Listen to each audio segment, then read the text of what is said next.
دائما أبدا على حبيبك خير الخلق كلهم مولاي صل وسلم دائما أبدا على حبيبك kama qala sahibul aqidah, yakni aqidatul awam.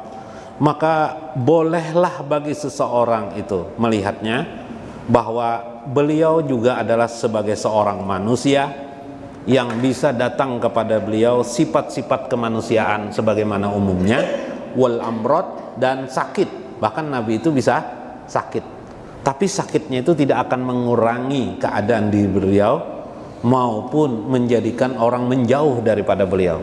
Jadi sebagaimana kita hidup sehari-hari, Nabi Muhammad SAW itu juga seperti kita, basar.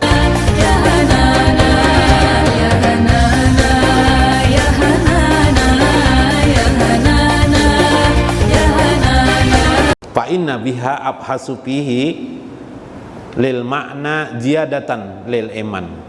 Pembahasan ini masuk dalam kategori menambahkan iman kita kepada Allah Subhanahu wa taala. Fa inna ruknuddin atau arkanuddin disebut juga dengan rukun agama itu 3 perkara. Fal awwalu fiha al iman, wasani al islam, wasalis al ihsan.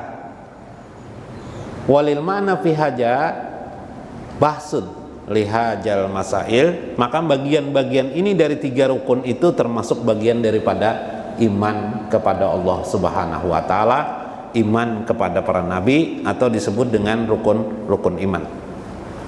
Panukulu piha liqauli lil imam li Syed. Saya akan membacakan hari ini perkataan daripada Syekh Said Al-Habib, Syekh Said Al-Habib Muhammad Alwi Al-Maliki Al-Hasani, Hujjatul Islam. Beliau adalah Hujjatul Islam lil mazhabi ahlu sunnah wal jamaah, yang kira-kira tahun 2004-2005 meninggal dunia, wafat beliau.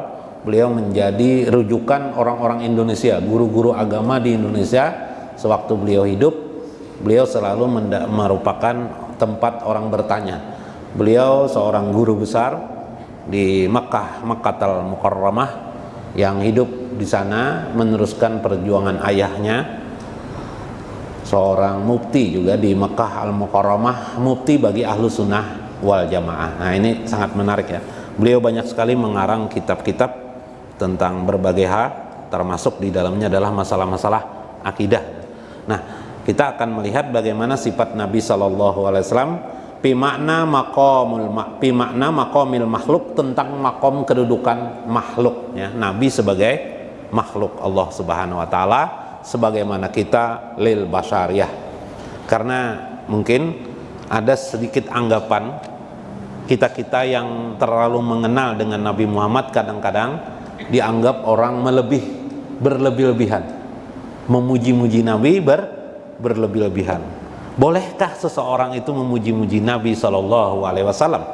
Wa kaifa fiha li ma'rifati Muhammadin sallallahu alaihi wasallam fa inna haja abasu fiha bal fiha lil imani au ziyadatan fiha lil iman. Padahal mengenal Nabi Muhammad, memperdalam, mengkaji, memahami beliau lebih dalam kepada beliau, itu justru di bagian agama kita adalah menambah keimanan kita kepada atau apa yang ada di dalam agama kita. Wa naqisum fiha lil iman la ya'rifu li Muhammadin sallallahu alaihi wasallam. Maka berkuranglah iman seseorang. Dikatakan iman seseorang itu berkurang adalah seserasi berkurangnya pengetahuan ma'rifahnya kepada siapa sesungguhnya junjungan Nabi besar Muhammad sallallahu alaihi wasallam. Amma huwa sallallahu alaihi wasallam. Fa innana na'taqida annahu sallallahu alaihi wasallam basyariyatun. Maka adapun sesungguhnya Nabi besar Muhammad sallallahu alaihi wasallam, maka itu adalah keimanan kita. Jadi adanya Nabi Muhammad itu adalah keimanan kita, jangan dikurangi, tidak boleh dicela beliau. Jadi tidak boleh kita mencela beliau atau mengkerdilkan makna kebesaran pada diri beliau yang diberikan Allah Subhanahu wa taala, maka itu menjadi itikat kita. Yajuzu alaihi ma yajuzu ala ghairihi minal bashari min husulil a'radi wal amradil lati la tudhibun naqsi wa tafkir, kama qala sahibul aqidah, yakni aqidatul awam. Maka bolehlah bagi seseorang itu melihatnya bahwa beliau juga adalah sebagai seorang manusia yang bisa datang kepada beliau sifat-sifat kemanusiaan sebagaimana umumnya, wal amrod, dan sakit. Bahkan Nabi itu bisa sakit, tapi sakitnya itu tidak akan mengurangi keadaan diri beliau maupun menjadikan orang menjauh daripada beliau. Jadi sebagaimana kita hidup sehari-hari, Nabi Muhammad SAW itu juga seperti kita, basar. Tetapi jangan juga melihat seolah-olah sama seperti kita persis. Tidak, keimanan kita tidak sekedar itu. Keimanan kita kepada beliau itu adalah Allah mengangkat derajat beliau. Nanti sebagaimana firman Tuhan ya. Sebagaimana berkata pengarang, kata beliau, Sahibul Aqidatul Awam, pengarang kitab Aqidatul Awam, wajaijum bihaqqihim min arad bighairi naqsin kakafifil marad. Kalau Ustadz Mihdan bagus bacaannya tadi ya.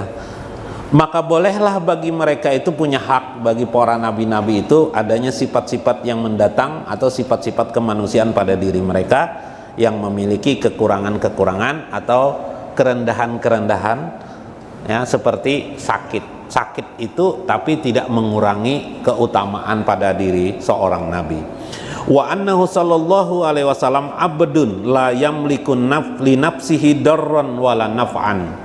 Maka sesungguhnya Nabi sallallahu alaihi wasallam itu adalah seorang nabi, tidak memiliki sesuatu kemampuan pada dirinya bisa memberikan mudarat maupun memberikan manfaat, wala mautan wala hayat. Beliau tidak memiliki kematian sehingga tidak bisa menentukan kematiannya, tidak memiliki hidup kecuali diberikan kehidupan oleh Allah Subhanahu wa taala, illa masya Allah, kecuali kehendak Allah Subhanahu wa taala. Faqul min qauli fiha qul la amliku li nafsi naf'an wala darran illa masya Allah walau kuntu a'lamul ghaiba lastaksartu minal khairi wa ma masaniyasu in ana illa nazirun wa basirun liqaumi yu'minun. Surah Al-A'raf ayat 188. Katakanlah, kata Allah di dalam Al-Quran, wahai Muhammad, aku tidak memiliki kuasa li nafsi bagi diriku, naf'an wala daran, memberikan manfaat, wala daran maupun memberi mudarat, kata illa masya Allah, kecuali atas kehendak Allah. Walau kuntu, katakan Muhammad, walau kuntu a'lamul ghaibah, andaikan aku tahu mengetahui tentang kegaiban hal ini, lastaksartu minal khairi, maka pastilah aku yang paling banyak kebaikannya. Wa ma masaniyasu, dan paling pasti bisa menghindarkan keburukan-keburukan pada diriku. Contoh keburukan yang pernah datang kepada beliau kan banyak. Diuji waktu perang Uhud, ya kan, perang Uhud kalah. Itu kan suatu hal yang sangat berat bagi seorang nabi. Misal lagi kematian anak beliau, beliau tidak dapat menghindarkan. Pada saat perang sedang situasi memanas, anak beliau Zainab meninggal, sampai semua anak-anak beliau meninggal, ya kan, kecuali Fatimatu Az-Zahra. Jadi bayangkan, di sini adakah orang tua yang anaknya duluan meninggal dunia, bagaimana sakit pedihnya, ya kan? Beliau itu hampir semua anak beliau itu meninggal, kecuali satu orang, Fatimatu Az-Zahra, yang belakangan 3 bulan setelah beliau wafat baru meninggal Fatimah. Ini luar biasa ujian ini kepada diri beliau. Subhanallah. Jadi kalau kita mengenal Nabi ini, makin mengenal, timbul mahabbah kita. Lau anna fiha limanami li Rasulillahi sallallahu alaihi wasallam an anta ta'rifu fiha